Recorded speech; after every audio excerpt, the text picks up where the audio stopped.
So I drove down and everything was kind of, prairies and what we're kind of used to in Alberta, I guess. And then I'd seen photos of it and whatnot and read some things, and nothing was really spectacular until like the last 10 minutes of the drive before getting to the park, where the prairies meet the mountains. And it feels like this golf course is literally that exact moment. Like you could look to the north and it's the prairies, and then you turn around on a dime and the mountains are ginormous there right in front of you. Welcome to Alberta, home of the 4th season of Canadian Classics. This season, we're shooting 6 courses in 7 days, traveling thousands of kilometers around the province. Our goal is to showcase some beautiful properties, break down some great golf holes, play a couple munis, and uncover some hidden gems along the way. Today, we're a little bit off the beaten path. If you've been here before, then you know how excited we are to show you this magical place. Nearly 100 years ago, Stanley Thompson paid this tiny town a visit. And more recently, a group of ambitious individuals embarked on a mission to revitalize this little-known Thompson. We're excited to sit down with a man who's hungry for perfection, Nick Plantje, the head superintendent out here, as well as Alex Hay and Oliver Tubb, 2 golf course architects determined to preserve and enhance this special course. And we'll also chat with Harry Brotchie, who's leading this development and brought this passionate team together. This is My Gems at Waterton Lakes.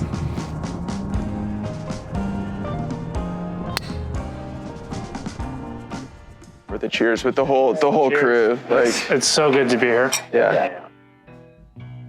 I heard you say on 9 when we were all shaking each other's hands, 2.5 years in the making, so. I don't know where I was, but Alex, right after we filmed Way Out West at Pender Harbor, said, we're working on something. I can't tell you what it is, but we're gonna need to film an episode at this place one day.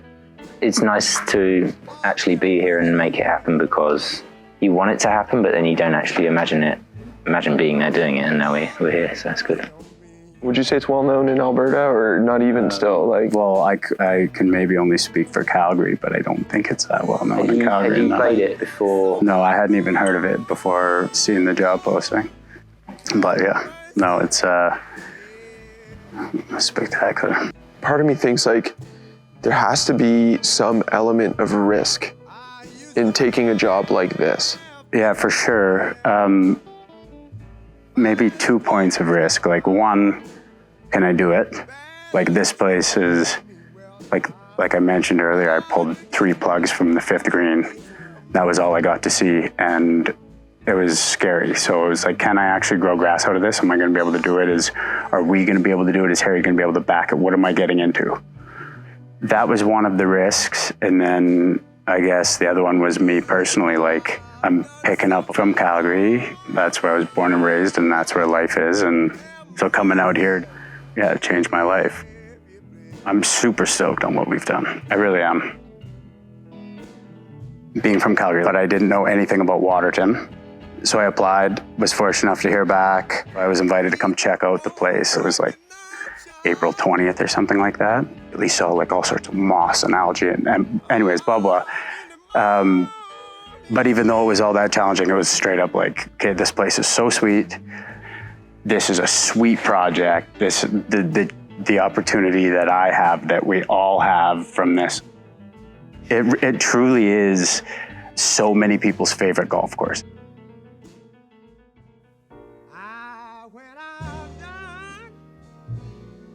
Kudos for Harry for taking this project on, because it's so off the beaten track, and for us to come in and all of a sudden be charging with Banff and Jasper, whichever, no, we don't, it's $60 a round or $80 with a cart. Like, you're sort of the hidden gem. It's just like, you know, honestly, driving down from Calgary, it's pretty blah. You know, until literally you turn through the gate, and even, 5 kilometers in, then all of a sudden you have these mountains. And we've been working with Lobb and Partners to actually determine which were Stanley Thompson bunkers and which ones might have been added later. And again, to try to get it back as close as possible to a Thompson design. You moved from the UK to Whistler to open the Canadian office of Lobb and Partners. One of the first things I did was email Ian Andrew, because I knew he's been here. He's done so much with Stanley Thompson, written books, so much research. We've kind of it felt like I've just turned up to Canada and just won this kind of pretty awesome project. So I felt very fortunate. What on earth would it have been like for Stanley Thompson coming here for the first time?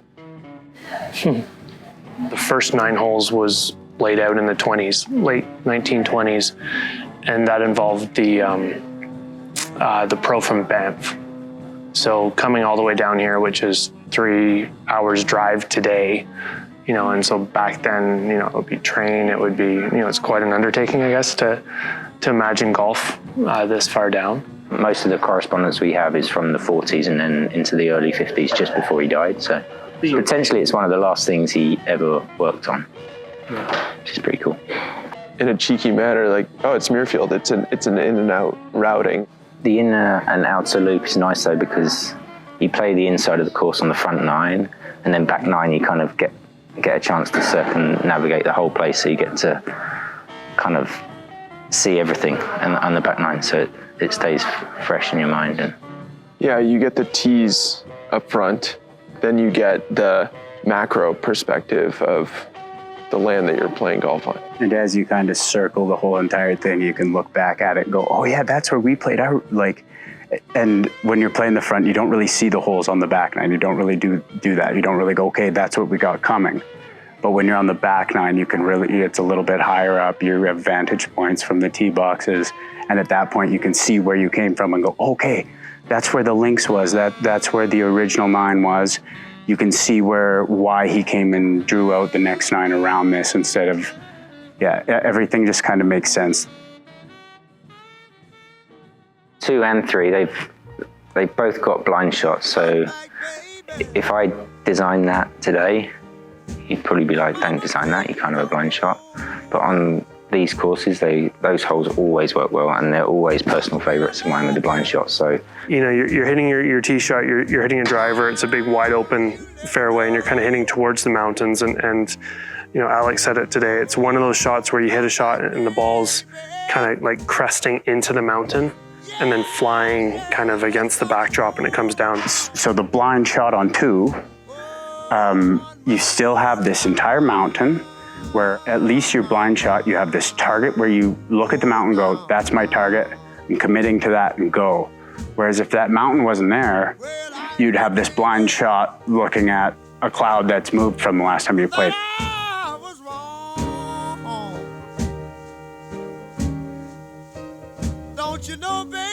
the drive on 3, you don't see a ball land, but it's a great hole, and then you get that moment, you get to the edge of the fairway where you do see the green and you're like, that's awesome. So it's the things that you think don't work in theory that actually do work. Where you put your shot today is the funnest shot out here. That's where when I'm driving down 3 and if I've got my wedge in my back in the back of the cart and a few balls, I'm dropping it every time and hitting chips down there. And I'm opening the face, closing the face, bump and run. I'm playing that every possible way because it is such a unique shot. And you're standing there looking at it all in this, and you're on tier 2 of the course. Because like right down here, you're on kind of tier 1. Then you go up to tier 2. Then you go up to tier 3. You know what I mean? Like it's kind of, so you're going back down to tier 1. You just achieved it, and now you're going back down. And well, you had that chip. Walk us through your chip today. Yeah, no, long out here, you don't want to miss long. All the holes are so short, the 4s and 5s, that you really don't want to miss long, and everything plays firm enough in front, and both the greens and the approaches will play the same bounce. You'll get basically the same bounce out of it all, that you just don't go long and put yourself into the situation I put myself in.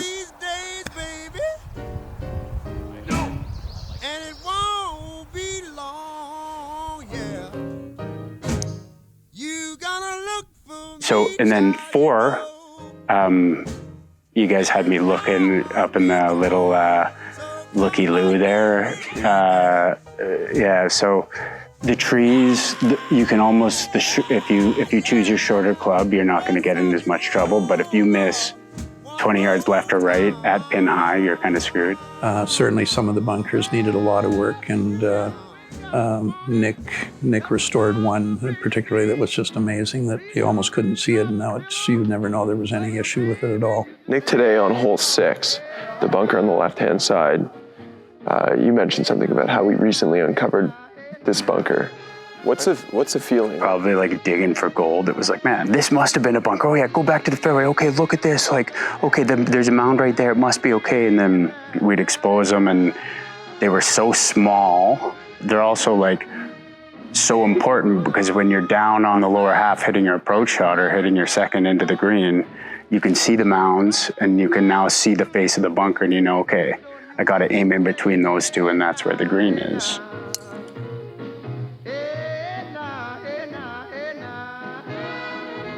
There's this little mound behind the green on 8. And then there's this mountain way off in the distance it completely mimics that mound. And then there's another mountain that might even be in the States that completely mimics that mound. And whether that was Stanley Thompson doing his like redesign on the front nine, or it was that was the OG dude, it is such a cool thing to look at. And the green site is at the bottom of the valley. Yeah. Like it is the mountain peaks meet at the green site.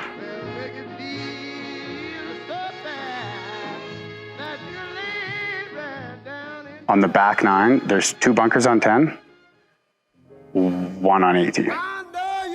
And there's one fairway bunker on 12, but other than that, that's it for bunkers.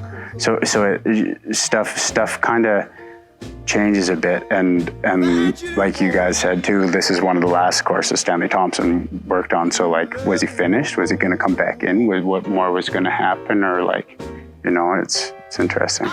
13 through to 16 is kind of a bit of a surprise. They're all hidden, and those are the ones that would probably get everybody the most excited. It's a good stretch. The stretching is good, isn't it? Strong. 13's a tiny green, like it kind of looks like the size of a tee. Yeah. Difficult to hit. It's very different to the other par 3s. It's definitely unique to the course. But as soon as you're done on 13 and you turn on to 14 and start heading back, it's mountain, mountain, mountain, mountain. And then 14, 15, so lots of the front 9, the fairway runs a long way back to the tees. So, but 14 and 15, you have these awesome fescue banks that you kind of elevated tee, fescue bank, and then forward tee and fairway starts. 16 is definitely my favorite hole. I think it's like 301 yards or 310 or something. You can go for the green or whichever. It's a tiny 4,000 square foot green. But it's this dogleg left that like really swoops. And then if you put yourself into a good spot, you now have this downhill shot into the green where, you know, you can, any sort of club you want, any trajectory, any sort of bump and run, however creative you want, you can be.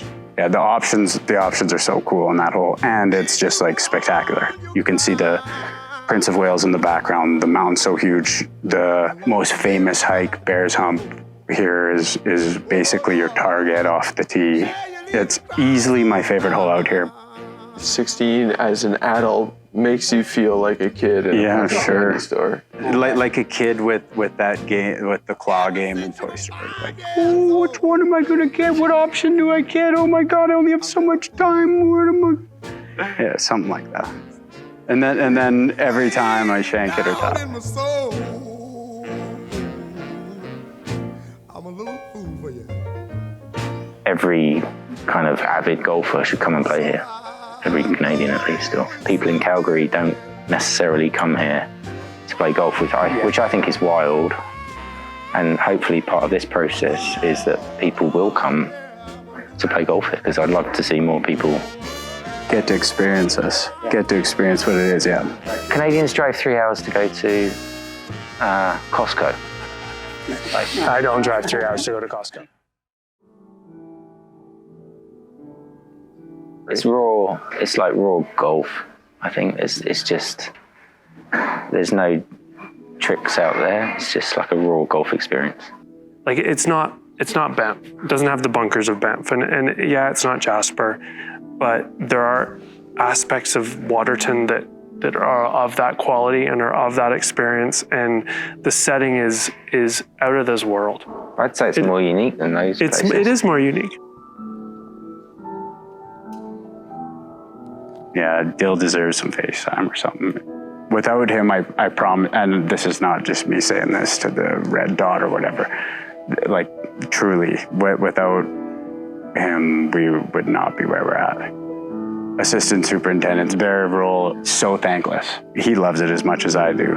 And Harry loves it too. And I think that the public and the people who've never played here and the people who have always played here are super fortunate to have him running this place.